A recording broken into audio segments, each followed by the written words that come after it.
Assalamualaikum warahmatullahi wabarakatuh. Perkenalkan, nama saya Linda. Saya dari Prodi Sistem Informasi semester 5. Di sini saya akan menjelaskan beberapa poin tentang UTS mata kuliah e-bisnis. Oke, yang pertama ialah saya akan membahas tentang apa itu e-bisnis. E-bisnis ini merupakan suatu kegiatan transaksi jual beli di mana bisnis ini dilakukan melalui sebuah perangkat elektronik atau internet sehingga perusahaan tersebut dapat langsung berinteraksi dengan customer, supplier, dan juga rekan bisnis lainnya. Oke, selanjutnya saya akan membahas apa sih bedanya e-commerce dan juga e-bisnis. Kalau dilihat dari keduanya, perbedaannya ialah e-bisnis itu memiliki jangkauan yang lebih luas jika dibandingkan dengan e-commerce.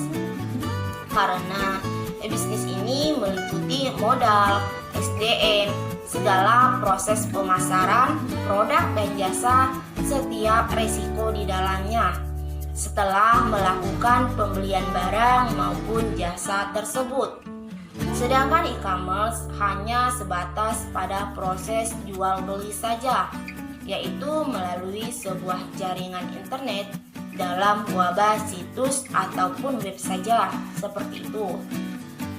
Oke, selanjutnya yang kedua, saya akan membahas tentang 3 fase dalam perkembangan e-bisnis.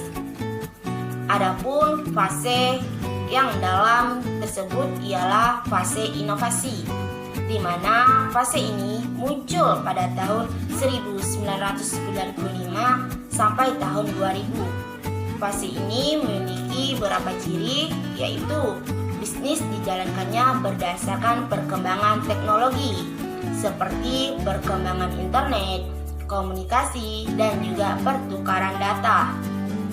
Adapun produk yang dipasarkan pada masa ini ialah produk eceran.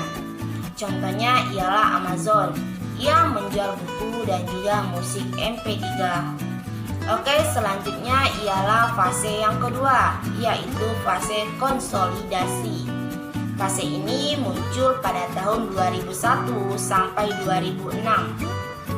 Pada fase ini tidak hanya sebatas inovasi teknologi saja, namun juga mengacu pada perencanaan bisnis, sehingga strategi yang dilakukan ialah perpaduan antara strategi bisnis konvensional dan juga strategi yang online. Dan fase ini juga berfokus pada laba saja. Adapun produk yang dijual yaitu produk eceran yang berkualitas dan juga kompleks. Contohnya ialah komputer dan juga handphone. Oke, selanjutnya ialah fase yang ketiga, yaitu fase reinvensi. Fase ini muncul pada tahun 2001 sampailah sekarang. Pada fase inilah dijalankan dengan berdasarkan pada pelanggan, audiens, dan juga komunitas organisasi bisnis, di mana organisasi bisnis ini mulai memberikan perhatian siapa sih sebenarnya pelanggan mereka.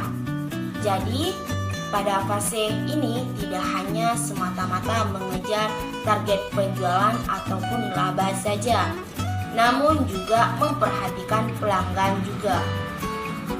Fase ini berfokus pada jasa dibandingkan produk fisik.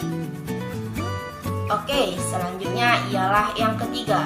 Saya akan membahas 5 model dari e-bisnis.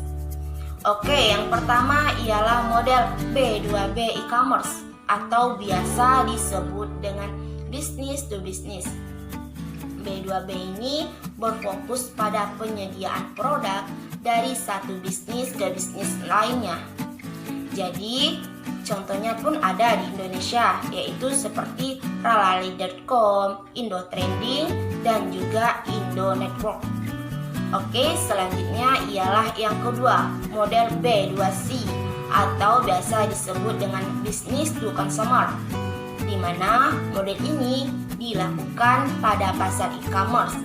Adapun transaksinya menyerupai model retail tradisional, di mana produk ini menjual jasa dan produknya kepada individu.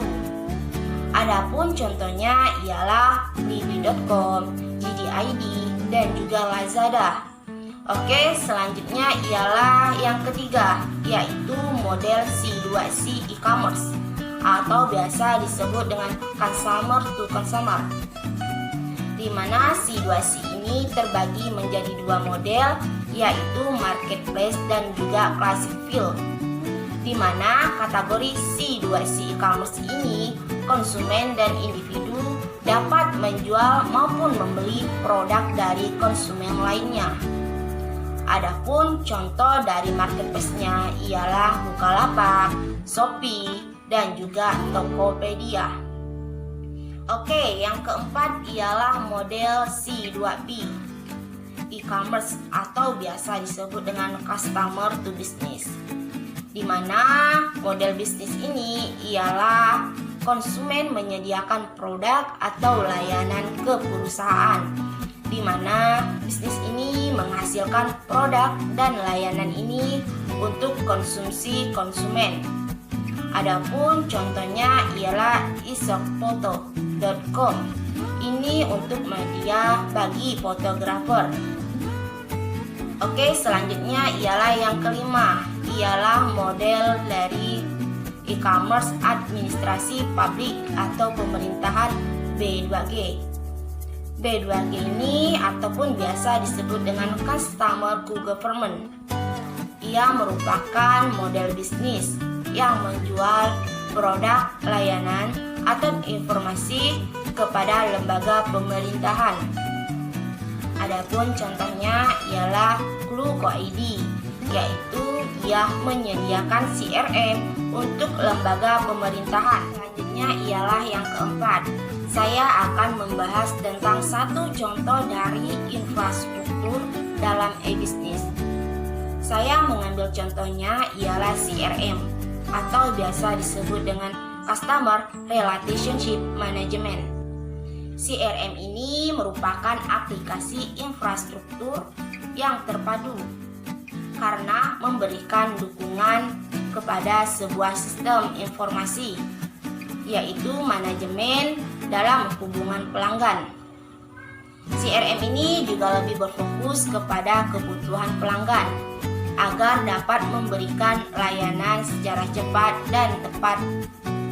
Oke, itu yang selanjutnya saya akan membahas yang kelima, yaitu 4 strategi tahapan evolusi dalam e-bisnis. Oke, yang pertama ialah channel assessment. Ia merupakan suatu perusahaan yang menggunakan internet sebagai saluran alternatif untuk berhubungan dengan mitra bisnis maupun pelanggan. Oke, selanjutnya ialah yang kedua, yaitu value chain integration, yaitu merupakan perusahaan yang dapat menciptakan produk secara lebih murah, cepat, dan juga berkualitas tinggi dan baik karena terbentuknya jaringan proses antara pemasok dan juga perusahaan. Oke, selanjutnya yang ketiga ialah industri transformation atau transformasi industri, yaitu ia terjadi karena perusahaan telah mulai memanfaatkan peluang bisnis. Perusahaan menyadari kekurangan dan kelebihannya masing-masing. Maka dapat kita lihat banyaknya perusahaan berganti bisnis dan juga visi dan misinya. Oke, yang keempat itu ialah konvergensi. Konvergensi itu merupakan suatu industri yang lebih terjadi kepada sebuah perusahaan karena mudah berkolaborasi dan berkooperasi untuk menciptakan produk-produk yang baru dengan cara kerjasama yang baik. Hanya itu yang dapat saya sampaikan. Kurang lebihnya saya mohon maaf. Wassalamualaikum warahmatullahi wabarakatuh.